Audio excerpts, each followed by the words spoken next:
coming to the topic mechanism of DNA replication. All of you know that the DNA replication starts during the S phase, interphase. It is a highly precise mechanism. Highly precise because the genetic information has to be transmitted from the parent to the daughter cells in this period only. And if there is any change, if it is a subtle change, then it will be considered as variation. But if the changes are sudden and the magnitude is quite big, then that will be known as mutation.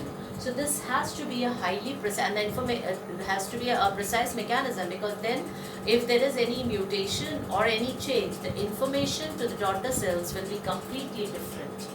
And it is an enzyme guided process. That means during each phase of the DNA replication, or each step when we say of the DNA replication, the enzymes are actively involved in the entire process.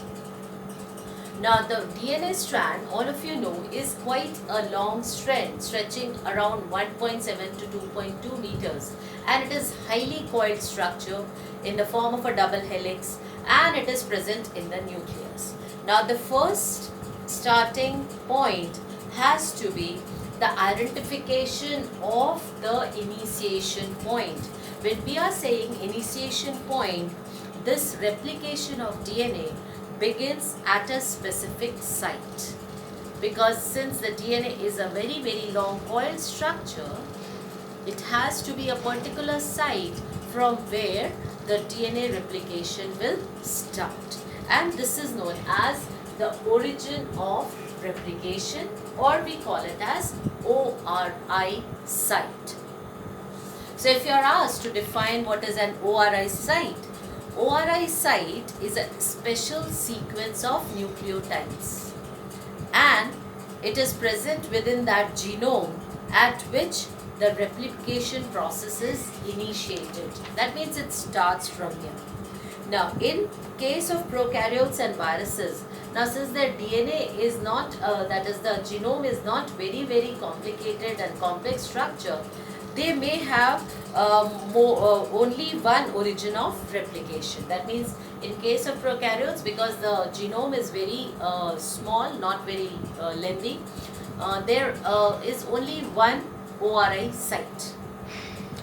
But if you compare it with the eukaryotes, they have large DNA strands, and there are many initiation points for replication which finally join.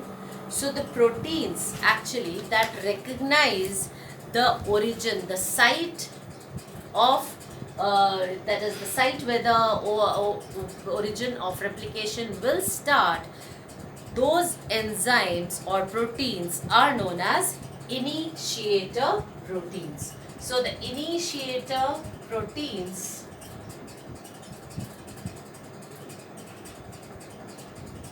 they help in identification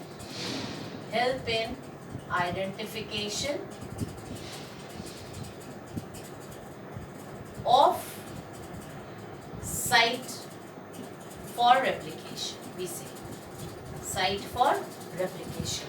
So they will be initiator protein. Now these proteins, how do they act?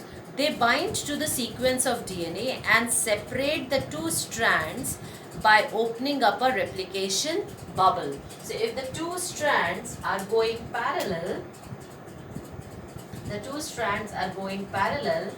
these initiator proteins will bind to a certain area, and they will help in breaking up the bonds. The bonds are there between the two strands, and they help in breaking the bonds, and this will be known as replication bubble.